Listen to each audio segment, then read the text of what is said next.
नमस्कार। Indian geography की series में आपका स्वागत है। हम लोगों ने इंडियन ज्योग्राफी को समझा और 4 भागों में बांट के उसको पढ़ा, जिसमें से हम पहले भाग को कर रहे हैं जिसका नाम है उत्तर का पर्वतीय प्रदेश। उसमें ये हमारी आखिरी वीडियो है। इसके बाद हम प्रायद्वीपीय भारत को पढ़ेंगे।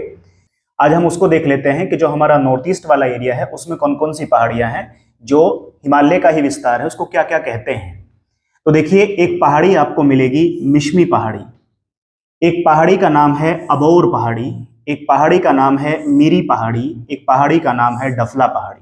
ये चारों पहाड़ियां आपको नाम याद होने चाहिए, मिश्मी, अबौर, मीरी और डफला। चारों पहाड़ियां इसी क्रम में आपको याद होनी चाहिए।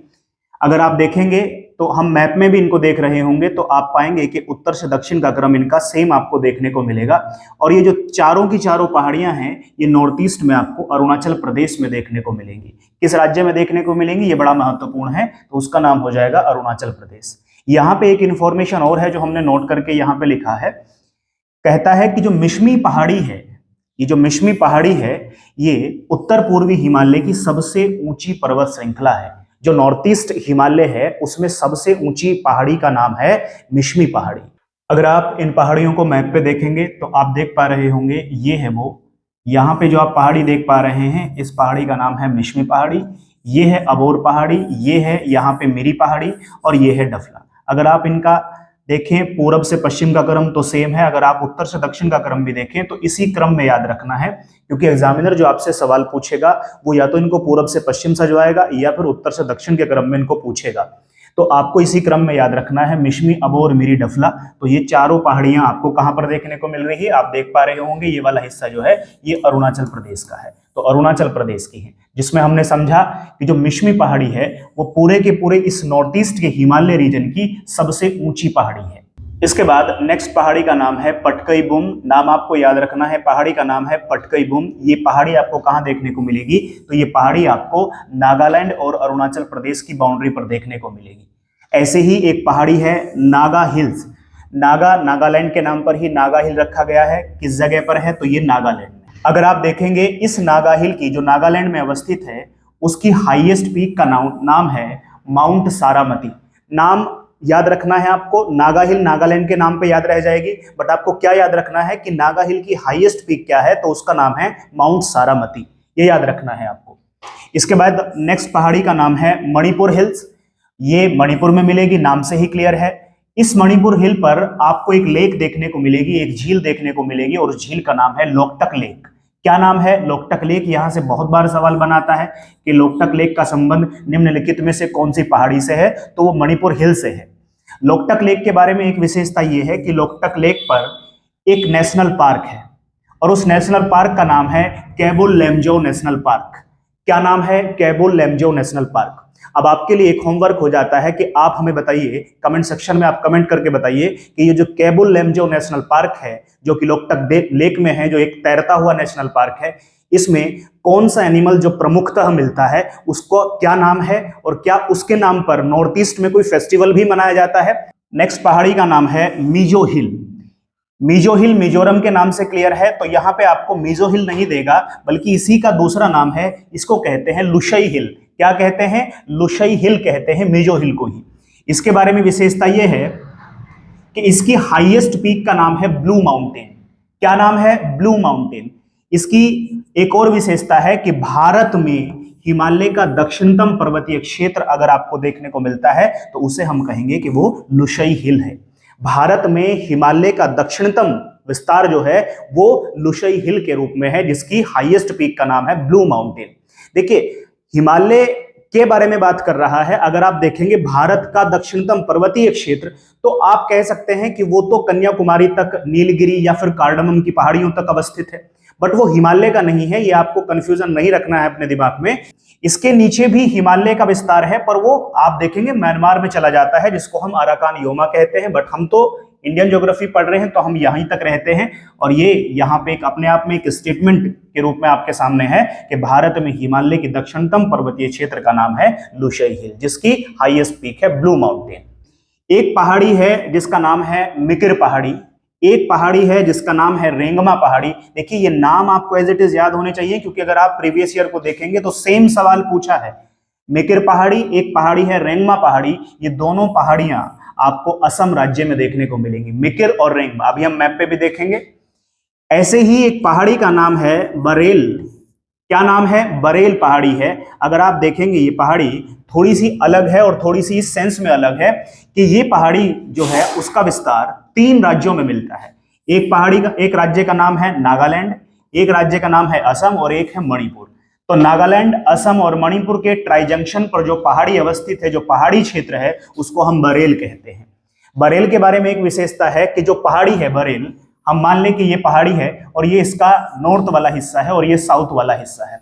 क्योंकि पहाड़ी ऐसे है तो इसका जो नॉर्थ वाला हिस्सा है और इसका जो साउथ वाला हिस्सा है, अगर हम उसको देखें तो इस पहाड़ी से जो जल उतरता है नॉर्थ की तरफ, उसका जल जो है वो ब्रह्मपुत्र नदी को प्राप्त होता है और इसके दक्षिण में उतरने वाला जल जो है वो बराक नदी को प्राप्त होता है। तो सवाल आपसे ये भी पूछा जा सकता है कि ब्रह्मपुत्र नदी और बराक नदी के बीच में कौन सी पहाड़ी अवस्थित है, तो तब आप बताएंगे कि वहां पे बरेल पहाड़ी है, जिसका विस्तार जो है वो 3 राज्यों में देखने को मिलता है। अगर आप किसी स्टेट पीसीएस की तैयारी कर रहे हैं तब आपके लिए थोड़ा सा कॉन्सेप्चुअल चीजों को समझना जरूरी होता है। तब आपको थोड़ा सा कॉन्सेप्ट पर ज्यादा फोकस करना चाहिए और फैक्ट भी साथ साथ कवर करते रहने चाहिए। अगर आप किसी वनडे की तैयारी कर रहे हैं तब आप फैक्चुअल थोड़ा ज्यादा देखिए और कॉन्सेप्चुअल थोड़ा सा आप कम भी करेंगे तो बात चलेगी। बट अगर आप पीसीएस की तैयारी करते हैं तो पीसीएस में कॉन्सेप्ट को थोड़ी सी ज्यादा तवज्जो मिलती है। तो उसमें क्या पूछ सकता है? देखिए, हमने पूरा हिमालय रीजन अभी तक पढ़ लिया। जैसे जैसे हिमालय रीजन के बारे में जो जो विशेषताएं हो सकती थी वो सारी विशेषताएं हमने देख के पढ़ ली। कौन पहाड़ी कहाँ पर है, दर्रा कहाँ पर है, वो सारी तमाम चीजें हमने पढ़ ली। अब देखिए, आपसे सवाल बना सकता है, जैसे कि बनाया भी गया है, यूपीएससी ने कई बार ऐसे सवाल बनाए हैं, यूपी पीसीएस कई बार ऐसे सवाल बनाता है और कई सारे ऐसे स्टेट हैं, बिहार पीसीएस भी आजकल ऐसा कर रहा है कि वो क्या करता है, इंपोर्टेंस के ऊपर सवाल बनाता है। इंपोर्टेंस के ऊपर, यानी आपसे सवाल पूछ सकता है कि जो हिमालय है उसकी क्या इंपोर्टेंस है। हिमालय के बारे में 4 स्टेटमेंट देगा और बताएगा और पूछेगा आपसे कि बताइए निम्नलिखित में से हिमालय का इंपोर्टेंस या महत्व जो है निम्नलिखित में से किस प्रकार हम देखते हैं। तो आइए जरा हिमालय का महत्व देख लेते हैं। थोड़ा सा कॉन्सेप्चुअल है, हो सकता है फैक्ट के रूप में भी इसी चीज को सजा दे आपके लिए। देखिए, पहला काम या पहली इंपोर्टेंस जो हिमालय की भारत के लिए है वो है कि हिमालय एक जलवायु नियंत्रक के रूप में कार्य करता है। किसके रूप में कार्य करता है? जलवायु नियंत्रक के रूप में कार्य करता है। यानी ये क्लाइमेट डिसाइडिंग होता है। इससे उस तरफ कैसा क्लाइमेट होगा और इसके इस तरफ कैसा क्लाइमेट होगा, इसका निर्धारण करता है हिमालय। देखिए कैसे करता है, एक एक पॉइंट से समझते जाते हैं। हिमालय ठंडी साइबेरिया की हवाओं को भारत में आने से रोकता है, क्योंकि आप जब भारत के मैप में देखते हैं तो भारत में उत्तर की तरफ, हमने आपको पढ़ाया कि उत्तर की तरफ हिमालय प्रदेश है। तो उस हिमालय के अगर आप और उत्तर में जाएंगे तो आपको चीन और फिर रूस देखने को मिलेगा, तो वहीं पे साइबेरिया है उसी रूस में। तो साइबेरिया से चलने वाली यानी ध्रुवों से चलने वाली ठंडी हवाओं को भारत की मुख्य भूमि में पहुंचने से रोकता है कौन? हिमालय। अगर ठंडी हवाओं को हिमालय रोक रहा है तो फिर इधर का क्लाइमेट, इधर की जलवायु, इधर का मौसम और उधर के मौसम में अंतर होगा, तो ये क्या हो जाएगा? जलवायु विभाजक हो जाएगा, जो भारत को जमने से बचाता है। अगर आप दूसरे तरीके से देखें कि जलवायु विभाजक कैसे है, तो आप देखते हैं, जब आप क्लाइमेटोलॉजी पढ़ेंगे तब आप समझेंगे जेट स्ट्रीम। जेट स्ट्रीम एक वो फिनोमिना है जिससे भारत में पश्चिमी विक्षोभ आता है, सर्दियों में बारिश होती है, उसमें भी हिमालय एक बड़ा रोल प्ले करता है। हम इसको डिटेल में चर्चा करेंगे। अभी जस्ट हमें तो किसका इंपोर्टेंस देखना है? हिमालय का। तो हिमालय जो है जेट स्ट्रीम के विभाजन में एक रोल प्ले करता है और भारत में पश्चिमी विक्षोभ से होने वाली बारिश में मददगार साबित होता है। अगर आप तीसरे रूप में देखें तो दक्षिण पश्चिम मानसून को उत्तर की तरफ बढ़ने से रोकता है। अगर आप भारत के मैप में देखें तो जो बंगाल की खाड़ी से, हम मानसून को डिटेल में करेंगे क्योंकि मानसून से काफी सारे सवाल आते हैं, अभी जस्ट हम यहाँ पे एक जस्ट के रूप में उसको देख लेते हैं कि जो बंगाल की खाड़ी से मानसून आता है भारत में, वो उत्तर की तरफ ना जाए तो हिमालय उसको रोकता है और वहां से मानसूनी पवनों को हिमालय पूरब से पश्चिम की तरफ भेजता है, यानी पंजाब के मैदान तक। अगर आप देखेंगे उत्तर भारत में तापमान और आर्द्रता पर इसका बड़ा प्रभाव पड़ता है। हिमालय का एक जलवायु नियंत्रक के रूप में बड़ा महत्व है। नेक्स्ट पॉइंट देखें कि क्यों हिमालय का इंपोर्टेंस है। हिमालय की जो उपस्थिति है वो भारत को एशिया में एक विशिष्ट भौगोलिक इकाई बनाती है, एक अलग से ज्योग्राफिकल एरिया डेवलप करता है भारत के लिए। कौन? हिमालय। यानी हिमालय अगर आप देखेंगे उत्तर में भारत की राजनीतिक सीमा का निर्धारण करता है, पॉलिटिकल बाउंड्री बनाता है। कौन? हिमालय। हिमालय, क्योंकि हिमालय की ऊंचाई काफी है तो आप देखेंगे हिमालय से सदानीरा नदियां निकलती हैं, यानी जो कंटिन्यूअस नदियां बहती रहती हैं उनको, क्योंकि हिमालय में ग्लेशियर होता है और ग्लेशियर से निकलने वाली नदियों को जल की प्राप्ति होती है बिकॉज ऑफ हिमालय। तो हिमालय का एक इंपॉर्टेंस ये भी है। अगर आप देखेंगे तो भारतीय जनजीवन की संस्कृति पक्षों में भी इसका महत्व है, क्योंकि आप देखते हैं बहुत सारे धार्मिक महत्व हैं हिमालय में। अगर आप देखेंगे हिमालय जो है वो उच्च जैव विविधता वाला क्षेत्र है, यानी वहां पर हाई बायोडाइवर्सिटी है। और भारत के जो 4 जैव विविधता तप्त स्थल हैं, जो हॉटस्पॉट हैं, उनमें से एक हॉटस्पॉट हिमालय में भी मिलता है। अब ये हॉटस्पॉट क्या है, ये जब हम इन्वायरमेंट एंड इकोलॉजी पढ़ रहे होंगे तब हम इस बारे में चर्चा करेंगे। हॉटस्पॉट में एक ब्रीफ इंट्रोडक्शन देता हूं। हॉटस्पॉट उसको कहते हैं जहां पर जैव विविधता बहुत ज्यादा होती है, बायोडाइवर्सिटी ज्यादा होती है, और जिनकी वजह से, जिन प्रजातियों की वजह से, स्पीसीज की वजह से उस जगह पर बायोडाइवर्सिटी है, उसमें से अधिकांश प्रजातियां जो हैं वो स्थानिक हों, तो उसको हॉटस्पॉट माना जाता है। उनमें भारत में ऐसे 4 हॉटस्पॉट हैं और उनमें से एक हॉटस्पॉट जो है वो कहां पर है, वो हिमालय में है। तो हिमालय की एक इंपॉर्टेंस ये भी है। हिमालय कई सारे उद्योगों के लिए कच्चा माल देता है, जैसे कागज उद्योग के लिए, दिया सलाई उद्योग के लिए, ऐसा भी है। हिमालय में कई सारे खनिजों की प्राप्ति भी होती है, तो इसका एक अपना इकोनॉमिक महत्व भी है। यहाँ पे कई तरीके के ड्राई फ्रूट्स मिलते हैं, तो यहाँ पे आप देख सकते हैं कि ये न्यूट्रिशंस के मामले में भी कई तरीके की जड़ी बूटियां यहाँ पर हैं। पर्यटन आप समझते ही, हिमालय में जो है वो टूरिज्म बड़ा अच्छे से पनपता है। यहाँ पर बहुत सारे इस तरीके के ब्रेव गेम्स होते हैं, साहसिक खेल होते हैं, कई सारे यहाँ पर तीर्थ स्थल हैं। तो इस तरीके से हम देखते हैं कि हिमालय का अपना एक इंपॉर्टेंस है। ये सारे पॉइंट्स अपने आप में एक एक सवाल हो सकता है। इनमें से 4 पॉइंट लेकर के आयोग आपके सामने सवाल बना सकता है, और आजकल आपको पता है आयोग के सवाल बनाने का तरीका थोड़ा सा अलग है। अब वो वनडे एग्जाम्स की तरीके से सवाल नहीं बनाता है जैसे पहले बनाता था।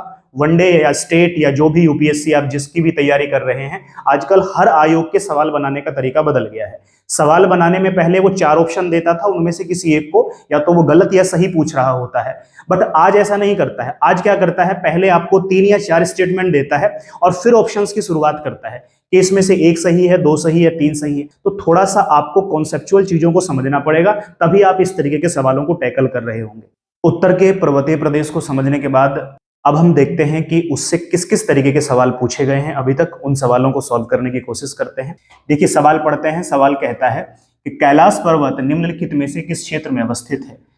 आपको यहाँ पे अपने बेसिक्स पे लौटना चाहिए, और आपको पता है कि कैलाश पर्वत हमने कहा था कि जो ट्रांस हिमालय की काराकोरम श्रेणी है उसी को तिब्बत में हम ट्रांस हिमालय कह रहे होते हैं। तो ये पूछ रहा है कि उसकी अवस्थिति कहाँ है। देखिए 4 ऑप्शन इसने दिए हैं और इसमें से एक ऑप्शन इसने तिब्बत रखा है, तो ऑप्शन नंबर 20 का सही हो जाता है। नेक्स्ट सवाल की तरफ बढ़ें। कहता है भारत से उपबंध चुंबकीय परिणामों से संकेत मिलते हैं कि भूतकाल में भारतीय स्थलखंड सरका है। अगर आप इसको पढ़ें तो ये बेसिकली ये कहना चाह रहा है कि जो भारतीय प्लेट है, जिसको हमने इंडिक प्लेट कहा या इंडो ऑस्ट्रेलियन प्लेट कहा, कहता है कि शुरुआत से लेकर के जब वो गोंडवाना से अलग हुआ था तब से अभी तक के क्या प्रमाण है कि भारत की जो प्लेट है उसकी अवस्थिति किस तरफ को खिसकी है। क्या वो उत्तर की तरफ गया है, क्या वो दक्षिण की तरफ गया है, क्या वो पूरब की तरफ गया है, या फिर पश्चिम की तरफ गया है। तो देखिए इसमें से जो ऑप्शन है, अगर आप इसमें से मार्क करना चाहें तो एक कहता है उत्तर की ओर, एक कहता है दक्षिण की ओर, पूरब और पश्चिम की ओर। आपको पता है हमने बताया था कि उत्तर की तरफ एक यूरेशियन प्लेट है और नीचे एक इंडो ऑस्ट्रेलियन प्लेट है।